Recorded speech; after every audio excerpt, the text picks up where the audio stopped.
Klub-klub Eropa berduka atas tragedi Kanjuruhan yang tewaskan 187 orang, dari Barcelona hingga Ajax. Ungkapan bela sungkawa dari berbagai elemen sepak bola internasional terus dialirkan kepada para korban tragedi di Stadion Kanjuruhan Malang, Jawa Timur pada Sabtu 1 Oktober malam. Per Minggu 2 Oktober, 5 raksasa Premier League, Arsenal, Liverpool, Manchester United, Manchester City, dan Tottenham Hotspur menyampaikan ungkapan duka. Sepak bola Spanyol pun tak ketinggalan. La Liga menetapkan semenit mengheningkan cipta untuk para korban tragedi Kanjuruhan. Klub raksasa Spanyol FC Barcelona mengirim ungkapan bela sungkawa. FC Barcelona terluka oleh peristiwa tragis di Stadion Kanjuruhan di Indonesia dan menentang segala tindak kekerasan di dalam ataupun di luar lapangan, tulis Barcelona melalui akun Twitter resminya. Bela sungkawa sepenuh hati kami kirimkan ke keluarga dan teman-teman para korban, lanjut pernyataan klub asal Catalunya tersebut. Klub papan atas Spanyol lain, Sevilla dan Atletico Madrid, juga mengirim ungkapan bela sungkawa melalui akun Twitter resmi mereka. Pihak Liga Serie A Italia dan klub raksasa Italia Inter Milan dan AC Milan juga menyampaikan ucapan duka cita. Sementara itu, jawara Eredivisie Belanda Ajax Amsterdam turut mengirim ungkapan duka melalui media sosial. Ajax mengutuk kekerasan yang terjadi di pertandingan sepak bola. Kami sangat berduka dengan tragedi di Malang, Indonesia. Tidak boleh ada kekerasan di sebuah pertandingan sepak bola. Doa semua orang di Ajax bersama mereka yang terdampak. Demikian pernyataan Ajax melalui Twitter. Peristiwa tragis di Stadion Kanjuruhan terjadi pada akhir pertandingan Arema versus Persebaya. Selesai laga, sebagian supporter menyerbu ke lapangan.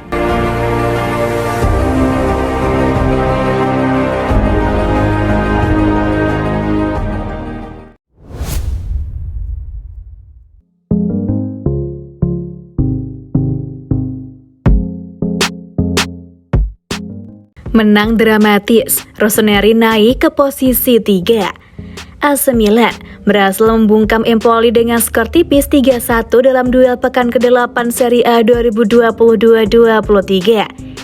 Empoli versus AC Milan berlangsung di Carlo Castellani, Minggu 2 Oktober 2022 dini hari waktu Indonesia Barat. Babak pertama harus tuntas tanpa gol meski Milan cukup dominan. Rossoneri mampu memecah kebuntuan di menit ke-79 lewat Ante Rebic. Empoli kemudian menyamakan skor menjadi 1-1 di injury time lewat Nedim Bajrami, dan Milan dalam hitungan detik mampu unggul 2-1 melalui Fude Ballo-Touré. Tak sampai di situ, Milan menambah gol lagi melalui Rafael Leao. Setelah gol itu, laga pun berakhir dengan skor 3-1. AC Milan kini naik ke posisi 3 klasemen dengan mengumpulkan 17 poin dan hanya kalah selisih gol dari peringkat kedua Atalanta.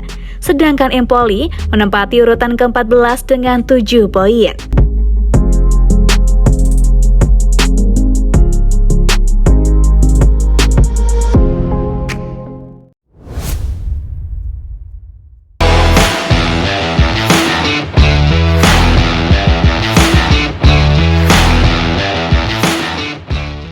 Giroud adalah penyerang yang dicintai rekan setimnya. Gianfranco Zola memberikan pujian untuk penyerang AC Milan Olivier Giroud yang diklaimnya menjadi penyerang tengah yang dicintai oleh rekan satu timnya.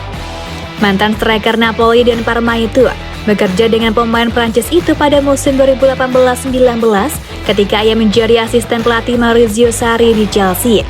Giroud adalah bagian penting dari skuad The Blues, mencetak 11 gol dan memberikan 5 assist dalam kampanye Liga Eropa mereka ketika mereka mengangkat trofi setelah mengalahkan Arsenal di final. Berbicara kepada Sportweek, Zola memuji kemampuan Giroud dan menggarisbawahi mengapa rekan setimnya menikmati bermain saat bermain dengannya. Kecerdasan dan kemampuan untuk menempatkan dirinya dalam pelayanan tim. Tapi dia adalah salah satu penyerang tengah yang dicintai oleh rekan satu timnya, trequartista dan second striker, karena dia sangat pandai menempatkan mereka dalam posisi bermain bagus dan berbahaya. Dia bukan protagonis dan bisa bertindak sebagai cadangan untuk orang lain. Hazard senang bermain dengannya justru karena kemampuannya bermain sebagai cadangan.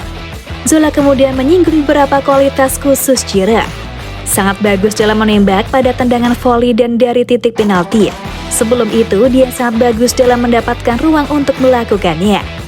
Giroud yang berusia 36 tahun telah menjadi bagian yang sangat penting dari skuad Stefano Pioli di Milan sejak kedatangannya musim panas lalu.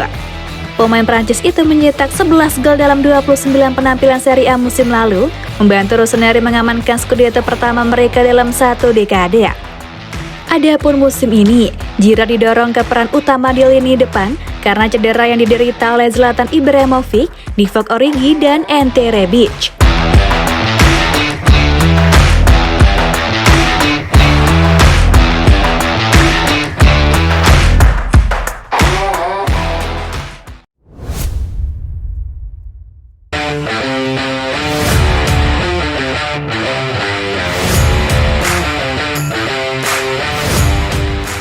AC Milan makin kritis, 2 bek dan 1 sayap masuk ruang perawatan usai menang lawan Empoli.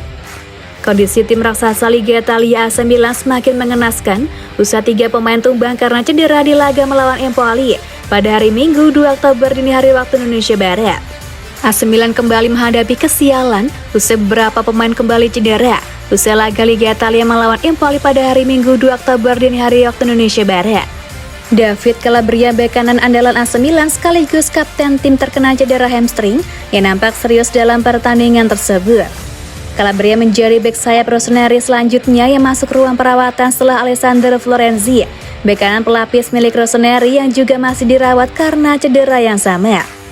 Karena cedera hamstring serius, bek kanan asal Italia ini akan absen untuk beberapa pekan mendatang di tengah padatnya pertandingan AC Milan di kompetisi domestik dan Liga Champions. Selepas pertandingan melawan Empoli, AC Milan tercatat akan menghadapi 2 pertandingan penting, yaitu melawan Chelsea di Liga Champions dan Juventus di Liga Italia. Selain Calabria, dilansir dari Sempre Milan, Alexis Saelemaekers juga mesti keluar dari lapangan pertandingan karena cedera. Lutut kiri sayap muda AC Milan ini disebut terkena cedera dan harus membutuhkan beberapa saat untuk pulih kembali dan bisa turun bermain. Bek senior Simon Kjær kembali jadi korban cedera dan terkena cedera hamstring kanan. Meskipun tampak tidak serius, AC Milan akan kehilangan bek tengahnya ini untuk beberapa waktu. Sebelumnya, AC Milan sudah mengalami nasib apes karena kehilangan kiper asal Prancis Mike Maignan karena laga UEFA Nations League.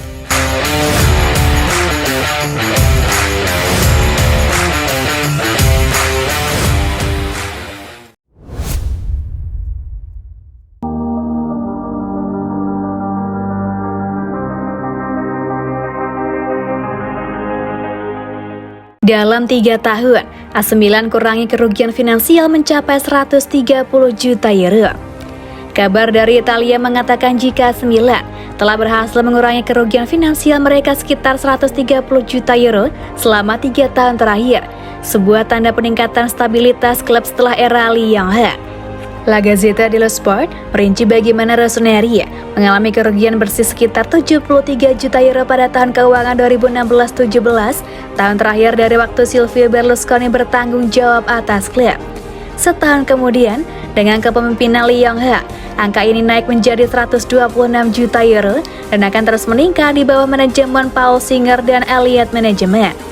Pada tahun keuangan 2018-19, Milan mengalami kerugian 145,9 juta euro dan 12 bulan kemudian, ketika musim terganggu oleh pandemi Covid, kerugian ini mencapai 194,6 juta euro, menciptakan kecemasan di ibu kota Lombardia. Segalanya benar-benar berbalik sejak saat itu, dengan bantuan manajemen Elliott yang terus bekerja di belakang layar. Kembali ke Liga Champions dan menyetujui kesepakatan sponsor baru, memungkinkan Milan untuk mulai membalikkan keadaan.